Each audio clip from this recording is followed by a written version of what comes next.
están?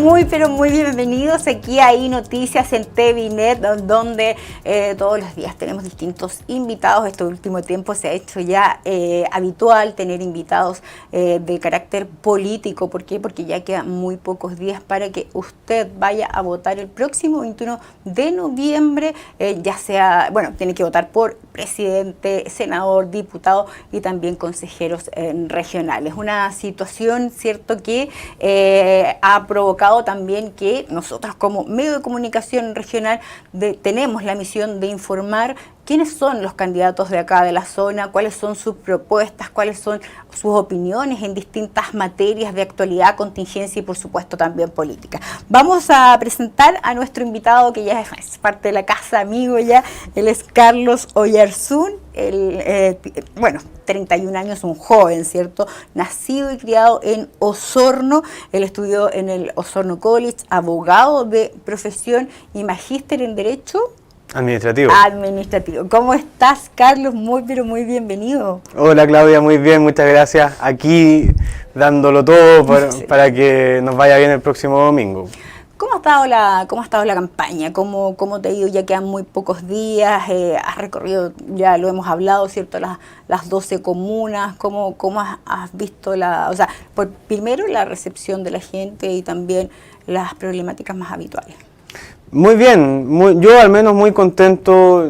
Yo desde un principio me planteé el firme propósito de ir a plantear muy claramente, Claudia, cuáles eran nuestros puntos de vista. No íbamos en el fondo a cambiar nuestra opinión o nuestros argumentos, nuestra postura como candidato de derecha por la contingencia electoral en el fondo. Y en ese sentido, al final, a la larga, la gente lo agradece, en cierto sentido. La consecuencia, dices tú. Pero, claro, absolutamente.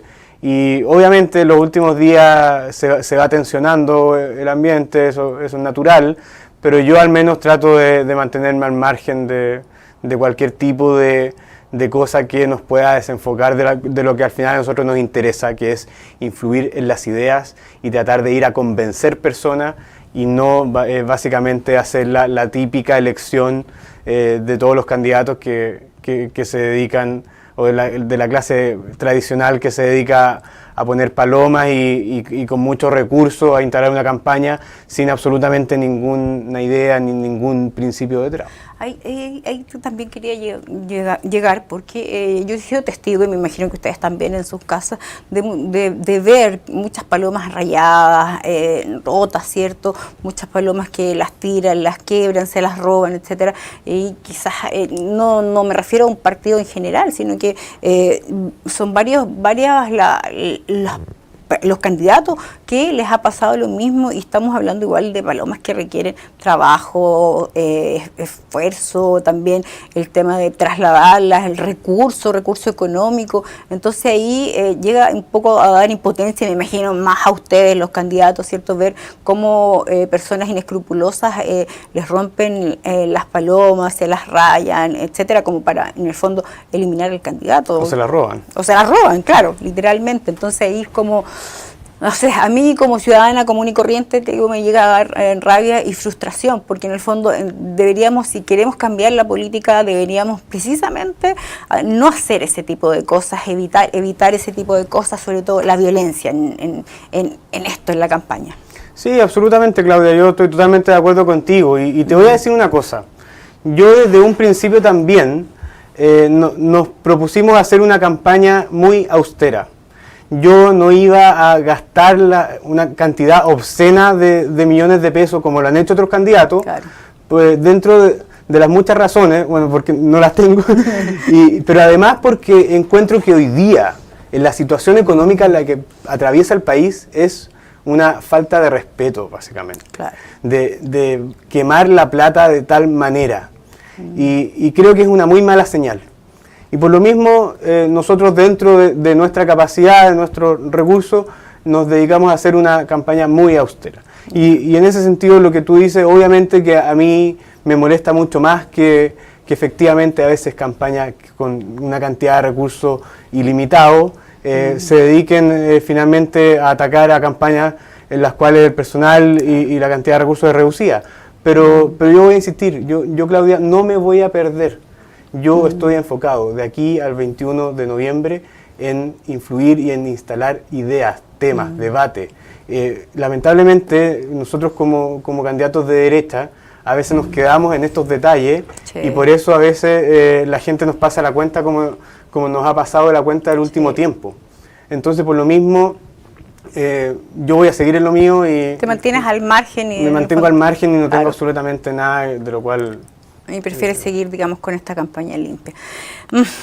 Complicada la situación, no solamente por ti en este caso, sino que por todos los candidatos y por la política en general. Una que está tan desprestigiada, tan ninguneada y más encima uno ve cómo destruyen, estamos hablando de cuántos recursos hay en eso, en todas las palomas, digamos. Pero bueno, ya, ese es un tema que va a tener que ojalá subsanarse dentro de en los próximos años con nuevas caras o también renovación de la política.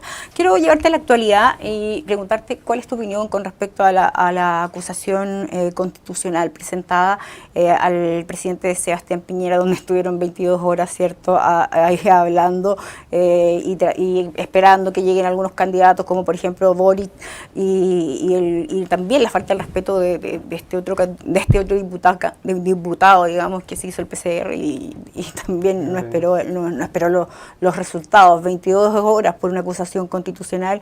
Mi pregunta es, ¿por qué no hacer lo mismo con la ley de pensiones, por ejemplo? Exactamente, o sea, tú, Claudia, das en el clavo respecto del último tema. Lamentablemente aquí la oposición habla y habla de urgencias sociales, claro, pero a veces muchas de esas urgencias sociales pasan precisamente por el trabajo legislativo que haga el Congreso.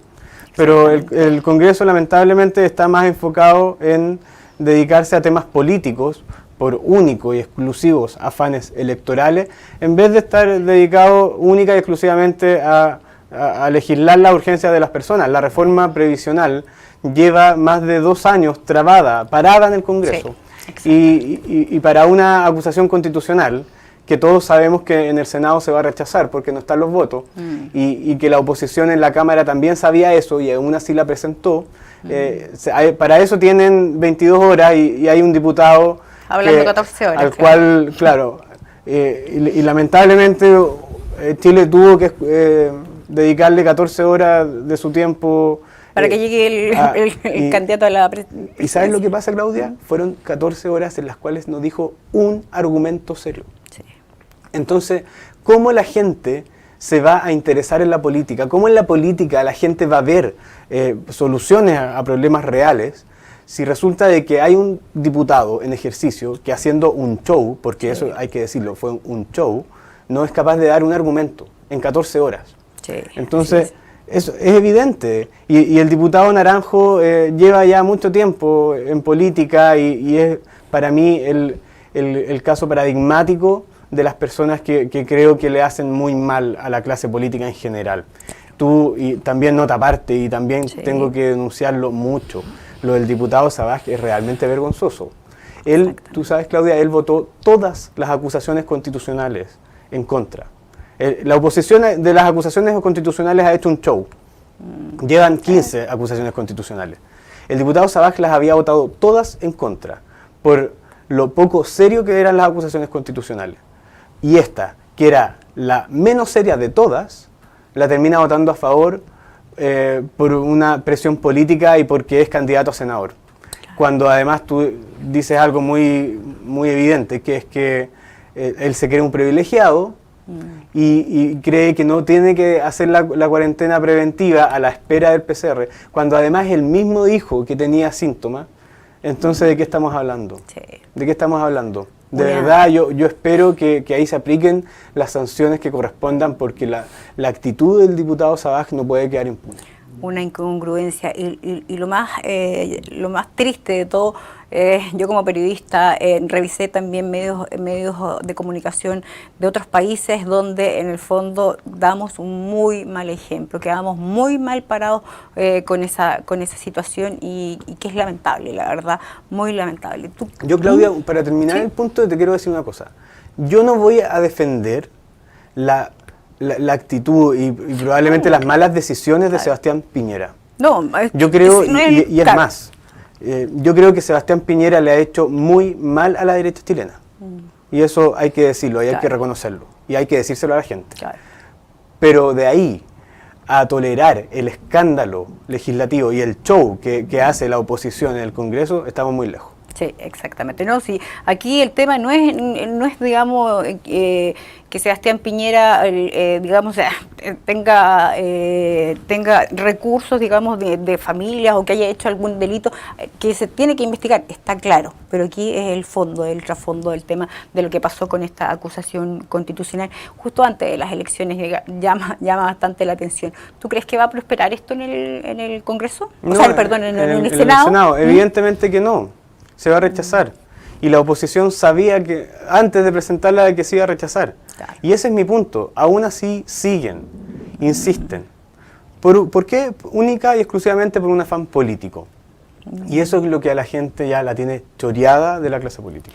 Exactamente, o sea, el tema ya es evidente, digamos, y se notó, digamos, no solamente en las redes sociales, hubo muchas críticas a nivel internacional también, pero bueno, esperemos que esto cambie ya en los próximos años, quizás también tiene que ver con un poco, como dices tú, renovación de la política. Tú eres un cabro joven, como dicen los lolos, y ¿qué opinión tienes tú con respecto a eso? Porque, claro, hablamos de renovación de la política, todos, claro, queremos renovación de la política, pero hay una renovación de la política con contenido y hay otra renovación de la política sin contenido, y eso quedó en evidencia con las elecciones, ¿cierto?, de los convencionales constituyentes, donde, con mucho respeto lo digo, hay personas muy capacitadas, pero hay otras personas que realmente no tienen idea dónde están parados.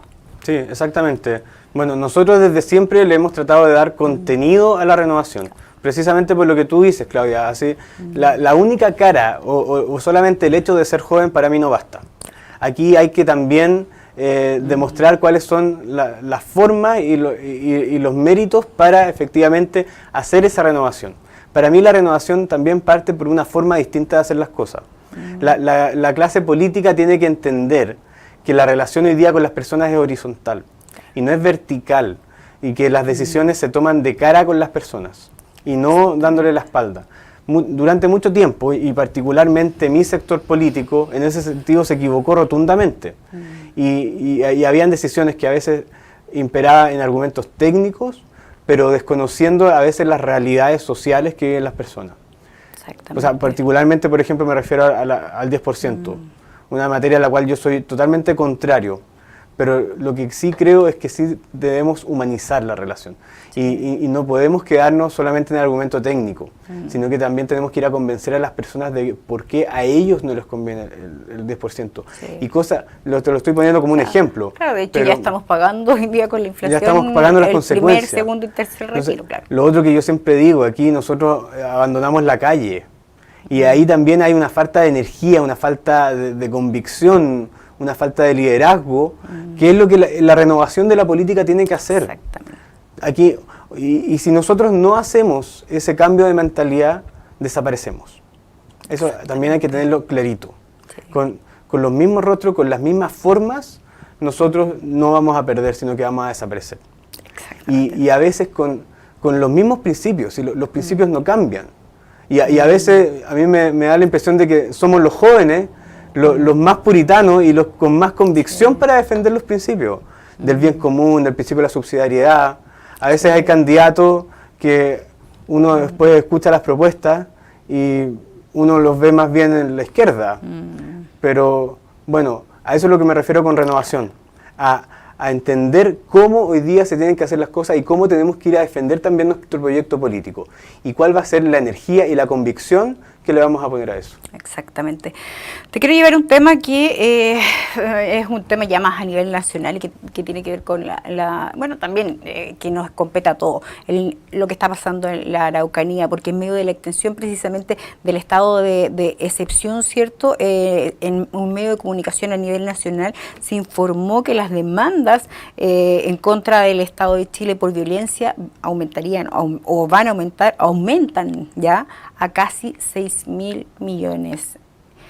¿Hacia dónde deberíamos enfocarnos, digamos, o en este caso tú como candidato, hacia dónde se debería enfocar para detener esta violencia que literalmente, y hay que decirlo con todas sus letras, es terrorismo? Sí, absolutamente. Bueno, aquí, Claudia, hay un tema que también es bien de fondo, que es hasta qué punto el Estado se va a hacer cargo de que el hecho de que se cometa terrorismo, de que haya terrorismo en la Araucanía y cada vez en un ámbito territorial más grande, es culpa del Estado. Exactamente. Y si es culpa del Estado, es al Estado al que le corresponde también reparar ese daño. En otras partes del mundo, yo siempre lo he comentado, por ejemplo en España, hay servicios especializados al apoyo a las víctimas de terrorismo, que es apoyo económico, pero también es apoyo emocional, porque psicológico. La carga psicológica, Claudia, de ser víctima de un delito de terrorismo es gigante. Y eso es un tema que lamentablemente no se visibiliza. Y también nos debiésemos hacer cargo de eso. Hoy día, lamentablemente, el Estado no se hace cargo absolutamente de nada en materia de terrorismo. No se hace cargo ni de enfrentarlo decididamente. Recién ahora estamos con estado de excepción, a pesar de que la coordinadora Arauco-Mayeco se creó el año 97, tampoco se hace cargo en reparar económicamente a las víctimas de terrorismo. Claro. Y bueno, menos se preocupa también de la carga emocional. Yo al menos... Pero sí se preocupan de los derechos humanos de los detenidos. Efectivamente. Yo al menos si soy diputado voy a dar la lucha en ese sentido. Y también otra cosa con la cual me quiero comprometer con la gente del Distrito 25. Yo voy a ser el principal atacante a que el Estado aquí haga la pega, a que las policías investiguen, a que el Ministerio Público persiga a los delincuentes de terrorismo. Y lo que yo no voy a tolerar acá es una Araucanía 2.0. Sí.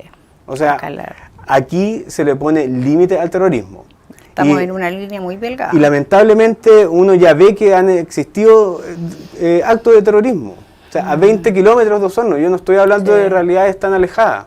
Entonces, en ese sentido voy a golpear muy fuerte la mesa. Aquí también el Ministerio Público requiere de atribuciones que hoy día no cuenta. Las policías requieren de equipamiento con el cual no cuentan para investigar. Y el Ministerio Público también y el Poder Judicial tienen que hacer la pega. Y a las personas que están cometiendo terrorismo no se les persigue ni se les condena.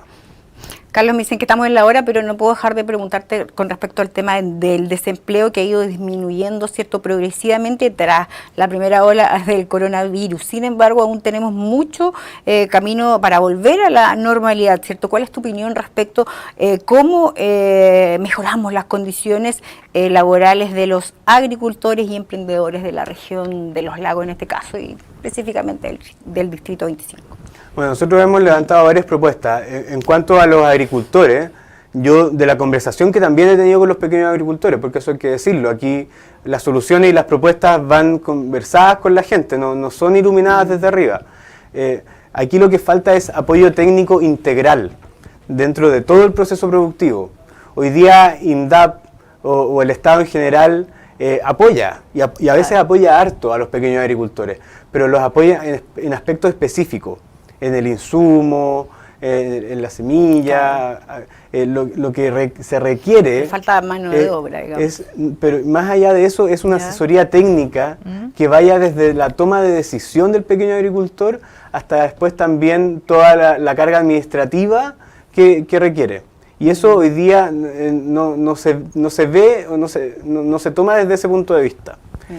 Por otro lado, respecto de las pymes, nosotros siempre lo hemos dicho, aquí se requiere sí o sí rebaja tributaria. Yo sé que esto es un tema que le cuesta mucho a la clase política, pero sí o sí se requiere disminución de los impuestos. Sí. Y por otra parte también disminuir las trabas administrativas. No puede ser de que a veces haya comercio o haya emprendedores que pasen años esperando sus permisos administrativos mientras no pueden trabajar ni pueden dar trabajo también a las personas. Por resolución sanitaria también. Carlos, estamos en la hora, algunos segundos ahí para hacer el llamado a tu gente, que ya queda muy poco para votar, pero nos vamos a volver a ver la próxima semana. Bueno, muchas gracias, Claudia. Solamente decirle muchas gracias por haber escuchado la entrevista. Si ustedes de verdad sienten de que necesitamos como candidatos de derecha una renovación en el estilo, si requerimos liderazgo y fuerza y convicción en la defensa de nuestra idea, yo le pido una oportunidad porque si usted cree eso, yo soy su candidato. Así que por eso, Carlos Oyarzún, AA62. Muy bien, muchas gracias, Carlos. Nos estamos viendo. Hay con nosotros entonces Carlos Oyarzún, candidato a diputado por el Distrito 25, aquí en iNoticias, en TVNet, en alianza con la Agencia de Comunicaciones Clamor. Ahora vamos a una pausa.